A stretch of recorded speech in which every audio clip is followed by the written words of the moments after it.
Assalamualaikum warahmatullahi wabarakatuh. Selamat pagi, salam sejahtera untuk kita semua. Izinkan saya memperkenalkan diri. Nama saya Fikri Praharsono. Saya salah satu dosen di jurusan Teknik Sipil Politeknik Negeri Semarang. Untuk program studi Teknik Perawatan dan Perbaikan Gedung. Baik, pada kesempatan kali ini izinkan saya untuk menjelaskan mata kuliah yang saya ampu pada prodi Teknik Perawatan dan Perbaikan Gedung. Sebelum itu, video ini dibuat untuk memenuhi salah satu persyaratan sertifikasi dosen tahun 2024, khususnya pada isian pernyataan diri dosen dalam unjuk kinerja Tridharma Perguruan Tinggi, khususnya pada aspek pengajaran. Baik, saya akan menjelaskan deskripsi dan informasi umum terkait mata kuliah yang saya ampu, yaitu mata kuliah Utilitas Bangunan Gedung.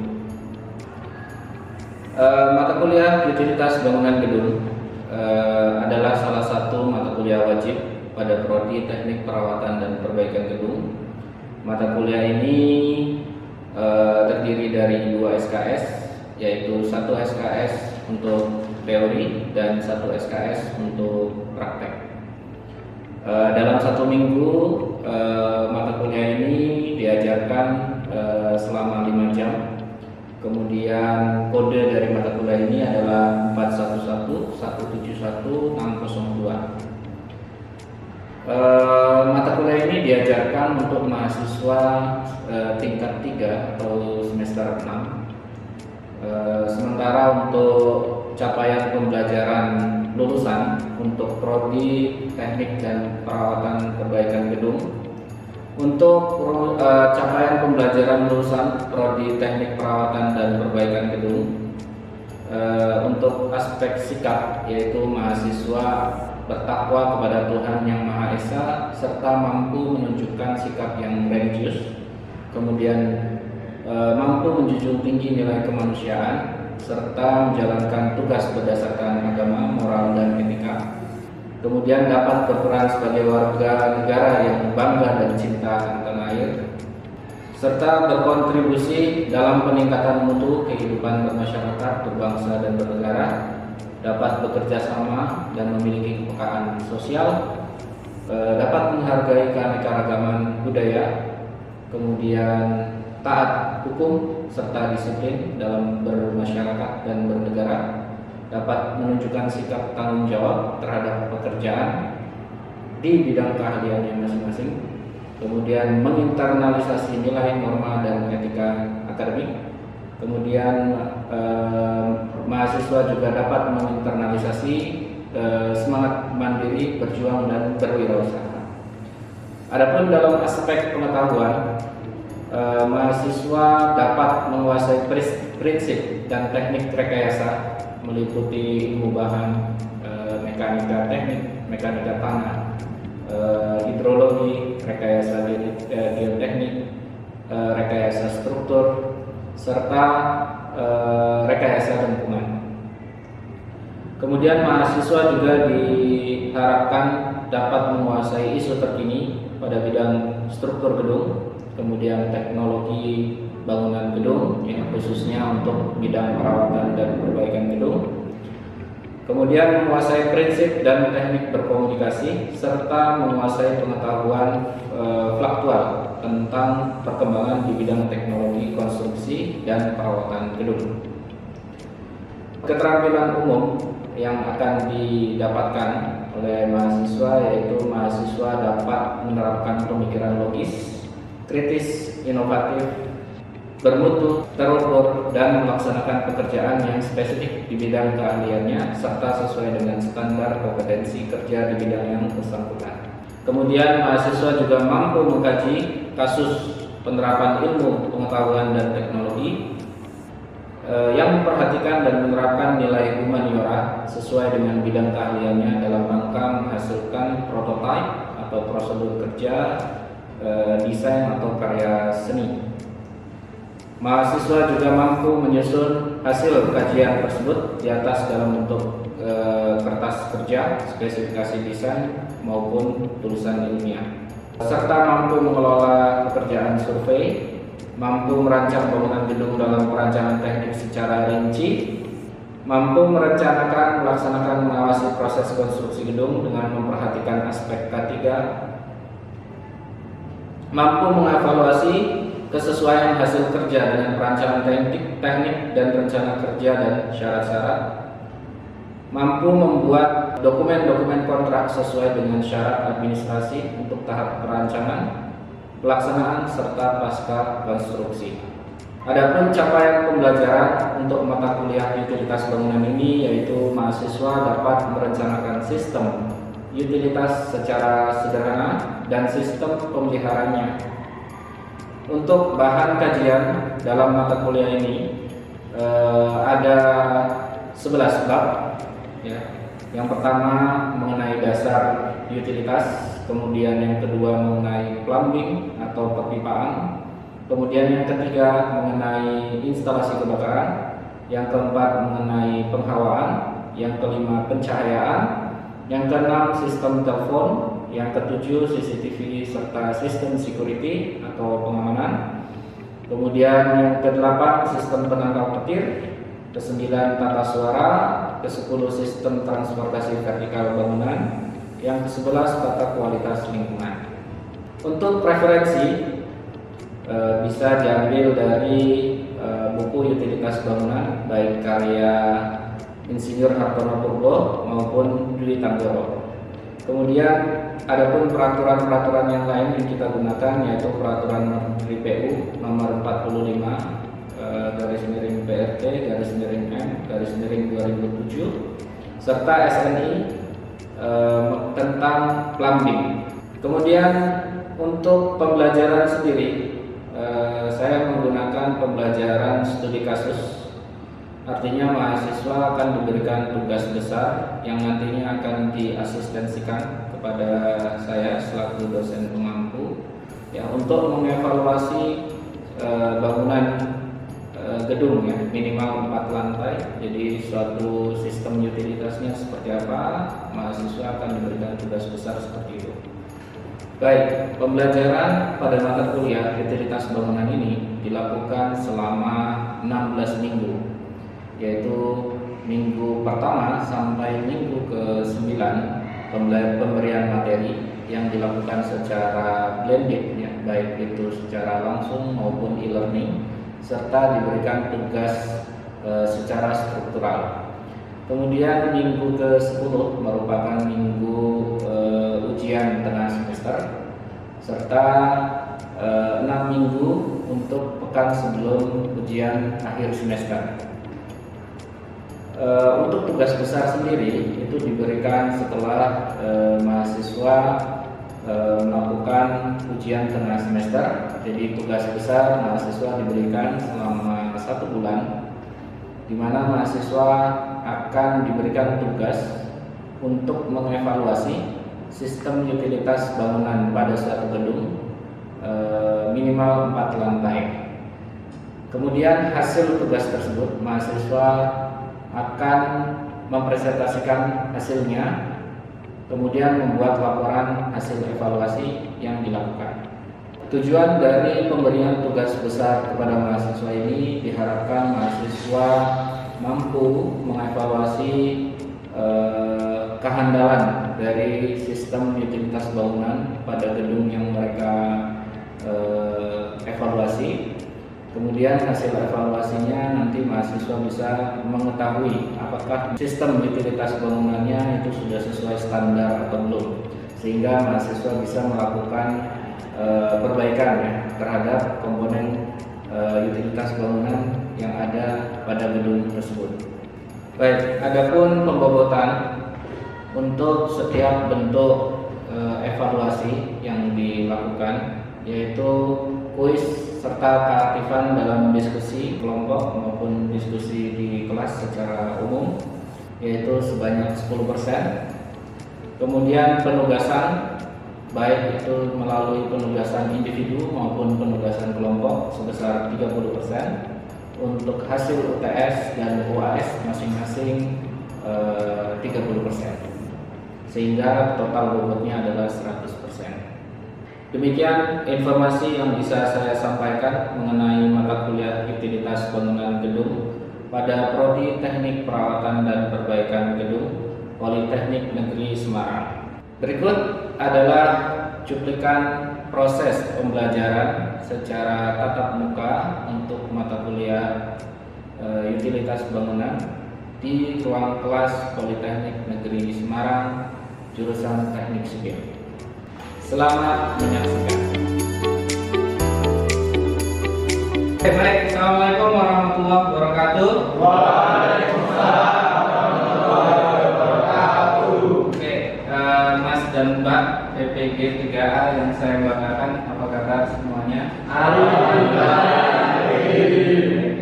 Oke, sebelum kita lanjutkan perkuliahan kita pada siang hari ini, alangkah lebih baik kita berdoa terlebih dahulu agar perkuliahan kita bisa diberikan kelancaran oleh Allah Subhanahu wa taala. Oke, berdoa, kita mulai.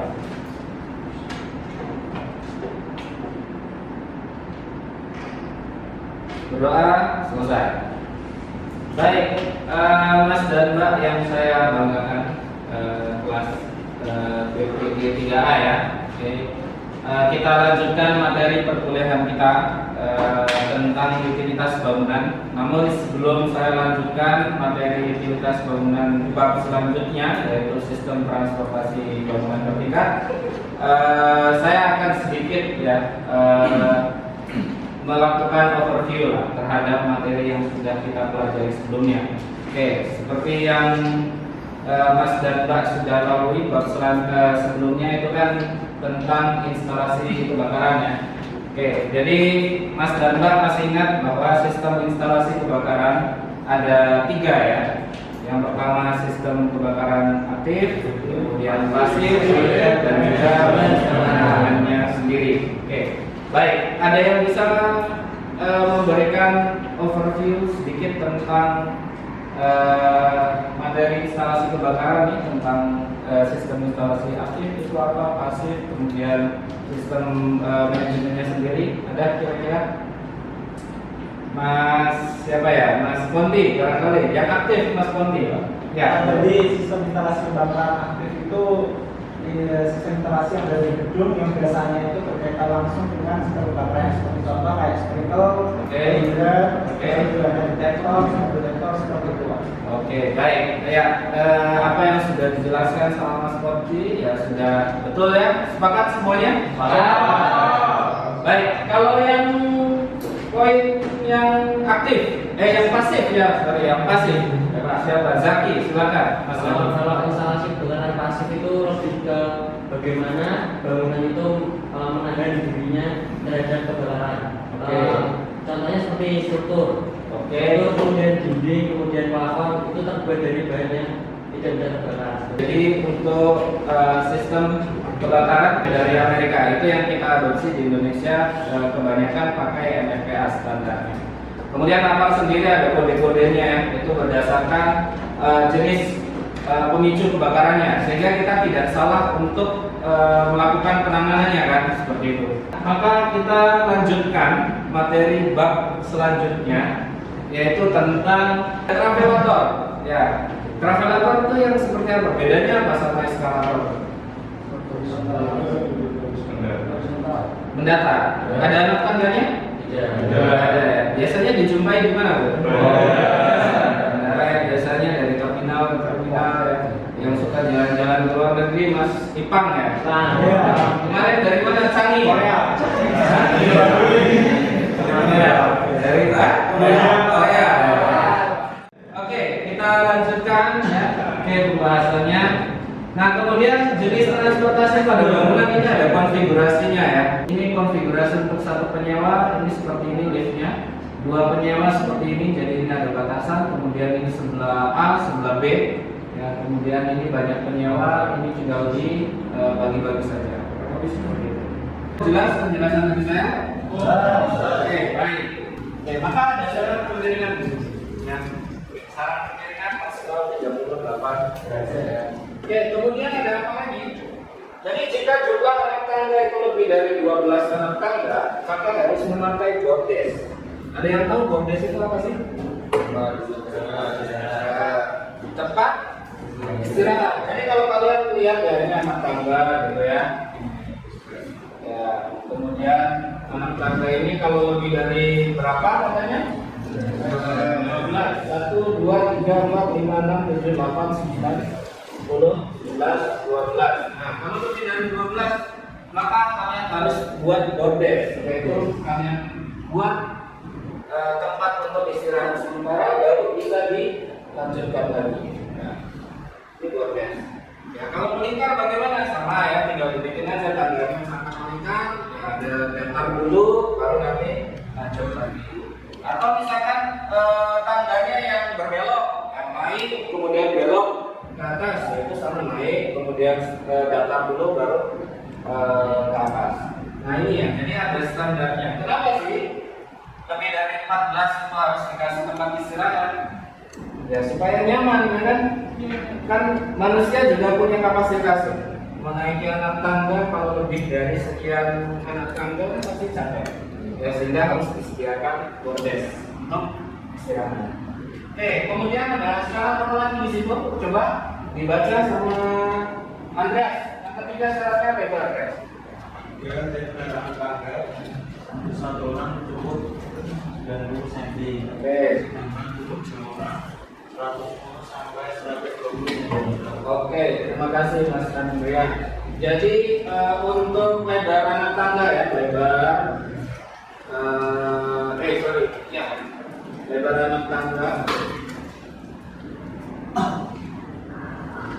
itu kalau untuk satu orang yang lewat cukup 90 cm. Kalau untuk dua ini di 100 sampai 122. Oke, jadi kalau sendirian cukup dengan lebar 90 atau 1 meter kurang sedikit ya, itu cukup. Tapi kalau untuk berseberangan ya, ada minimalnya adalah 110 sampai 120. Oke, kemudian ada persyaratan yang lain yang tidak kalah penting. Kalau kita zoom out nih, bagian anak tangga, kan ada seperti ini kan?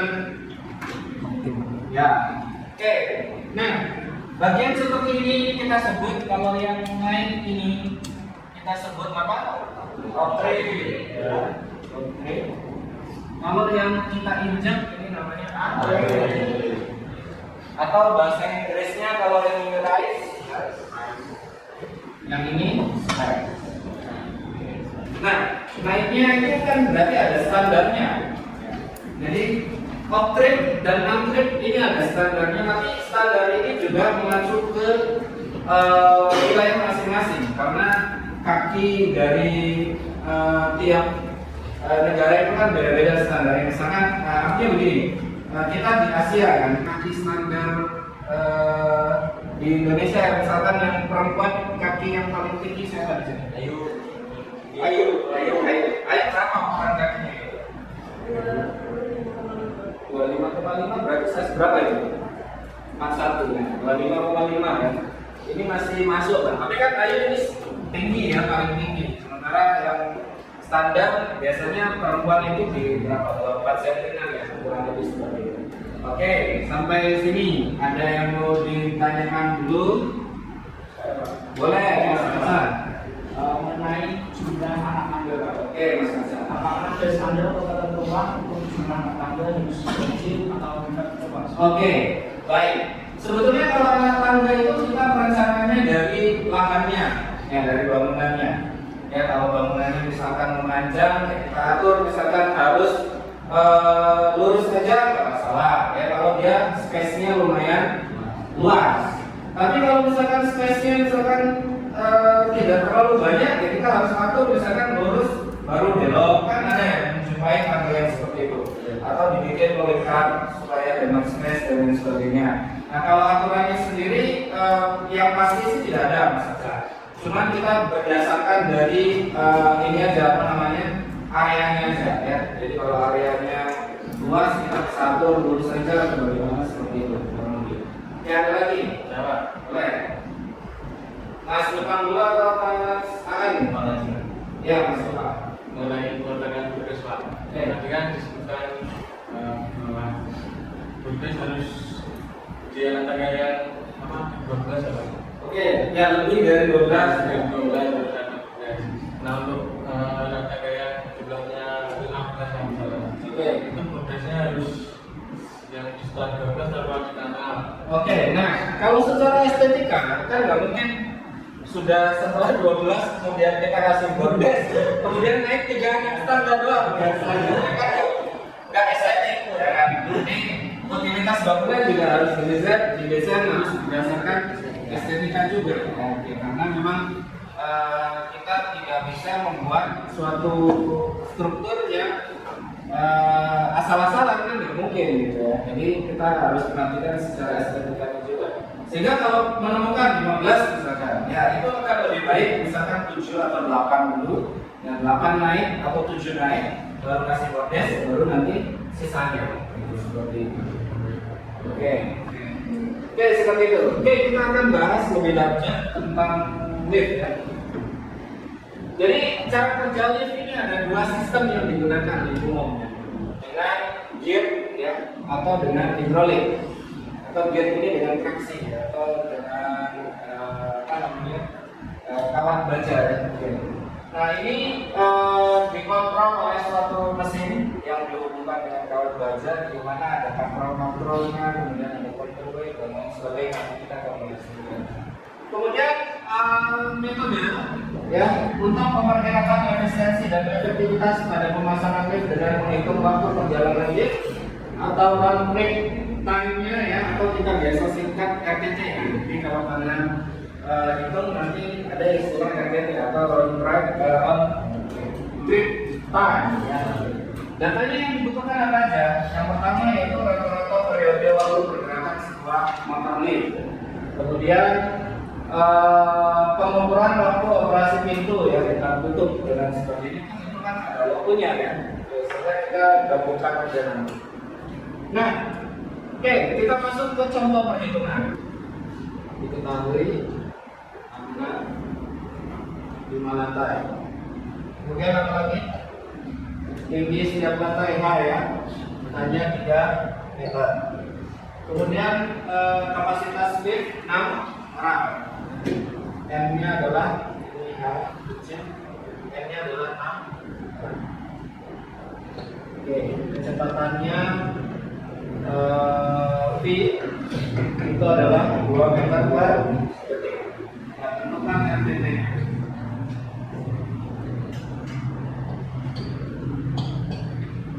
S1 itu rumusnya adalah S dikurangi S kali S kurangi 1 berarti S maka M.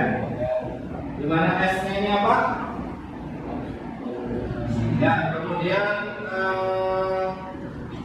apa namanya, N-nya adalah jumlah orang atau kapasitas member. Kalau 5 lantai, berarti kemungkinan maksimal berhentinya berapa kali? 4 kan?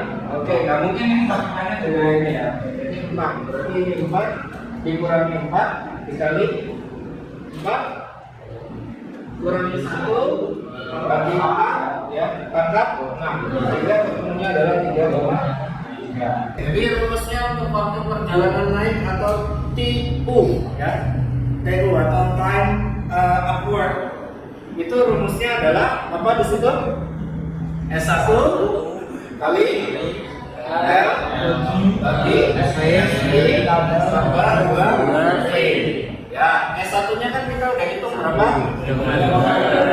Kita anggaplah 3 karena probabilitas itu dia biasanya dipakai boleh naik sih, boleh turun juga. Ya, tapi kita pakai turun untuk perhitungannya ya. Oke. Kemudian L-nya. Nah, L itu kan kita bisa hitung dari mana?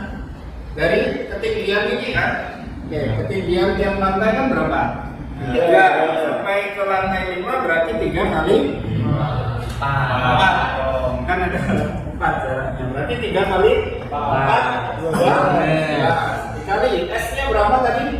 4 dikali kecepatannya 2. Nah, kecepatannya kita menggunakan spek lift 2 meter per detik ya, yaitu 2. Kemudian ditambah 2 kali kecepatannya 2. Hasilnya berapa?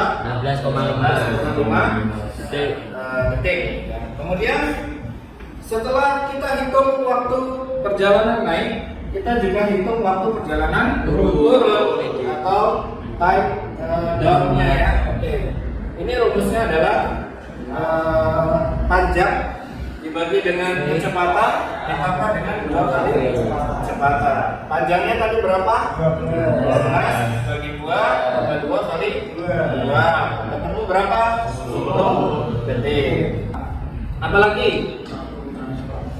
Waktu transfer penumpang. Oke, jadi waktu transfer penumpang atau passenger time. Oke, kan orang nih kalau naik lift masuk dan turun kan memerlukan waktu, ya kan? Nah ini kita anggap rumusnya adalah 2 kali M. Ya, 2 kali M itu harapannya adalah waktu transfer penumpang itu per orangnya itu hanya 2 detik aja, ya kurang lebih ya. Kalau ini berdasarkan hitungannya sudah dari Dwi Tamboro ya. 2M ini berarti 2 kali jumlah kapasitas liftnya yang mau kita hitung berapa? 6. Berarti kurang lebih ada 12 detik. Kemudian TO. TO sendiri itu rumusnya adalah 2 kali S1 tambah 1 kali W per D. Ya, jadi ini ada komponen yang belum diketahui nih, yaitu W ya. W itu apa? Lebar dari pintunya ya. Oke, kita akan di sini lebar pintunya adalah 1,2. Oke, kemudian VD itu adalah kecepatan door ya, kecepatan buka pintunya itu ya. Ini kita anggap berapa? 0,5 per detik. Oke, jadi kita bisa hitung di sini 2 kali S-nya tadi berapa? 3 tambah 1, W-nya sendiri berapa? 1,2 dibagi 0,5. Ketemu berapa? 19,2 detik. Nah, maka RTT sendiri adalah gabungan dari waktu-waktu yang tadi kita hitung tadi, ya, kemungkinan waktu yang terbuang ya. Jadi RTT itu dihitung dari apa? TU atau waktu untuk lift itu naik, ya. Kemudian apa lagi? TD, ya, waktu untuk lift itu turun. Kemudian apa lagi? T untuk waktu untuk transfer penumpang, dan yang terakhir adalah TO, ya, bukan tutup pintu ya, sehingga TU sendiri berapa? 16,5, TD 10 detik, TP 12, kemudian 7,2, sehingga RTT nya sendiri berapa? 57,7 detik. Oke, baik. Ada pertanyaan dulu sebelum saya akhiri? Cukup? Mungkin itu saja untuk pertemuan kita hari ini. Kita ketemu lagi di hari Selasa lagi ya? Baik, kita ketemu di hari Selasa. Saya akhiri, kurang lebihnya mohon maaf. Assalamualaikum warahmatullahi wabarakatuh.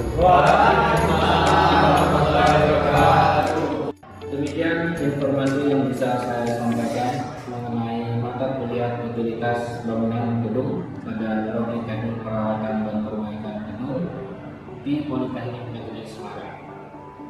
Saya ucapkan terima kasih kepada tim penilai dan tim panitia sertifikasi dosen tahun 2024 serta pihak-pihak yang terkait dalam penyelenggaraan sertifikasi dosen ini. Kemudian terima kasih pula kepada Prodi Teknik Perawatan dan Perbaikan serta Politeknik Negeri Semarang serta adik-adik mahasiswa yang sudah membantu